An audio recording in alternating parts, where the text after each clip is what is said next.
સર્વ વાલા મુક્તોની આ સેવકના પ્રેમભર્યા જય સ્વામિનારાયણ.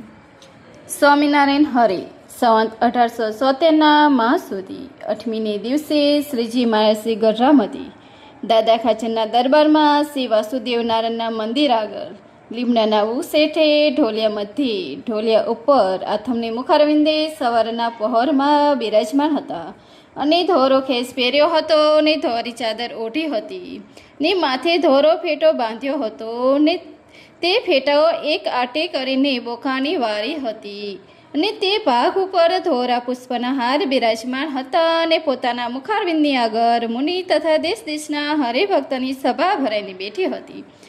પછી શ્રીજી મહારાજે પ્રશ્ન પૂછ્યો છે, ભગવાનને વિશે સ્નેહ હોય તેનું શું રૂપ છે? પછી બ્રહ્માનંદ સ્વામીએ સ્નેહનું રૂપ કરવા માંડ્યું પણ સમાધાન ન થયું. પછી શ્રીજી મહારાજ બોલ્યા છે, તમને તો સ્નેહની દિશ જ જડી નહીં અને તેમ જે પિન બ્રહ્માથી નિષ્ફળ રહેતું તેને સ્નેહ કહ્યા ને તે સ્નેહનું રૂપ નહીં, એ તો વૈરાગ્યનું રૂપ છે. અને સ્નેહ તો એનું નામ જે ભગવાનની મૂર્તિને અખંડ મૂર્તિ રહે એનું નામ સ્નેહ કહીએ. અને જે ભક્તને પરિપૂર્ણ ભગવાનને વિશે સ્નેહ હોય તેને એક ભગવાન વિના બીજો સંકલ્પ જ થાય નહીં. અને જેટલો ભગવાન વિના બીજો ઘાટ થાય છે તેટલો તેના સ્નેહમાં ફેર છે. અને જેને પરિપૂર્ણ ભગવાનના સ્નેહ હોય તે જેને જો જાણે અજાણે ભગવાનની મૂર્તિ વિના બીજો કોઈક ઘાટ થાય તો જેમ પંચામૃત ભોજન જમતો હોય તેમાં કોઈ કાકરા તથા ધૂળનો ખોબો ભરીને નાખે અને જેવું વસમું લાગે અથવા કપાળમાં બરબરતો ડામ દે અને જેવો વસમો લાગે તેવો ભગવાન વિના બીજો કાઢ થાય તે વસમો લાગે. એવી રીતે જેને વળતું હોય તેને ભગવાનને વિશે પ્રીતિ છે એમ જાણવું. તે સર્વને પોતપોતાના હૃદયમાં તપાસી જુઓ તો જેને જેવી પ્રીતિ હશે તેને તેવી જણાઈ આવશે. પછી બ્રહ્માનંદ સ્વામીએ પ્રશ્ન પૂછ્યો છે, એવી દ્રઢ પ્રીતિ ભગવાનને વિશે થાય તેનું શું સાધન છે?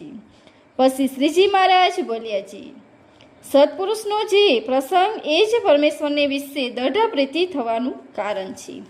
ત્યારે સોમલા ખાચર બોલ્યા છે, એવો પ્રસંગ તો અતિશય કરી છે પણ એવી દ્રઢ પ્રીતિ કેમ થતી નથી? પછી શ્રીજી મહારાજ બોલ્યા છે, પ્રસંગ તો કરો છો પણ અડધો અમારો પ્રસંગ કરો છો ને અડધો જગતનો પ્રસંગ કરો છો, તે માટે ભગવાનને વિશે દ્રઢ પ્રીતિ થતી નથી. પછી ગામ વસમો વીસ વાલા ધ્રુવ તેને પ્રશ્ન પૂછ્યો છે, હે મહારાજ, દેહ અને દેહના સંબંધને વિશે અહમ મમત્વપણાનો ઘાટ થાય છે તે કેમ ટરે? ત્યારે શ્રીજી મહારાજ બોલ્યા છે, એ તો જે જીવને વિપરીત ભાવના થઈ છે ને જે પોતાને દેહને પૃથક જે જીવાત્મા તે રૂપે નથી માનતો અને દેહ રૂપે માને છે ને જે જીવાત્માને વિશે દેહ તો કેવી રીતે વર્ગ્યો છે? તો જેમ કોઈ પુરુષ હોય તેને દરજીને ઘેર જઈને ડગલો સીવડાવીને પહેર્યો ત્યારે તે એમ માને છે, દરજી તે મારો બાપ છે ને દર્જન તે મારી મા છે. એમ જે માને તે મૂર્ખ કહેવાય. તેમ આ જીવની આ દેહરૂપી છે ડગલો તે ક્યારેય તો બ્રાહ્મણની થકી ઉત્પન્ન થાય છે અને ક્યારેક તો નીચ જાતિમાંથી ઉત્પન્ન થાય છે તથા 84 લાખ જાત થકી દેહ ઉત્પન્ન થાય છે. તે દેહને વિશે પોતપોતાનું માને, તે દેહના મા બાપને પોતાના મા બાપ માને ને તેને મૂર્ખ કહેવાય ને તેને પશુ જેવો જાણવું. અને 84 લાખ જાતમાં જે પોતાની મા, બોન, દીકરી ને સ્ત્રીને જે પ્રતિવર્તાનો ધર્મ એકે પાડતી નથી. માટે જે એવા સગપણને સાચું માને છે તેને અહમ મમત્વના ઘાટ કેમ ટરશે? અને આવી રીતની સમજણ વિના જન્મભૂમિની જે દેશવાસના તે ટરીને ઘણી કઠણ છે. અને જ્યાં સુધી દેહને પોતાના રૂપ માને છે ત્યાં સુધી એની સર્વ સમજણ વૃથા છે. અને જ્યાં સુધી વર્ણનનું કે આશ્રમનું માન લઈને ફરે છે ત્યાં સુધી એને વિષ સાધુપણું આવતું નથી.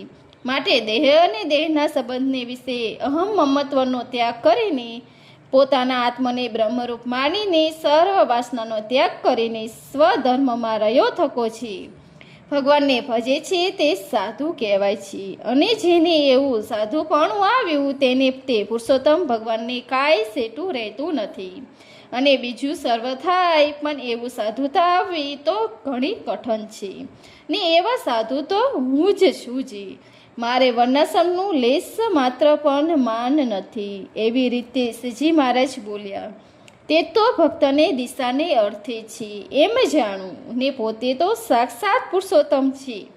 ઇતિ વૈષ્ણવ ગઢડા પ્રથમનું 44મું પૂરું થયું. સહેજાનંદ સ્વામી મહારાજની છે. લાઈક, શેર ઓર સબસ્ક્રાઈબ. જય સ્વામિનારાયણ. Thank you.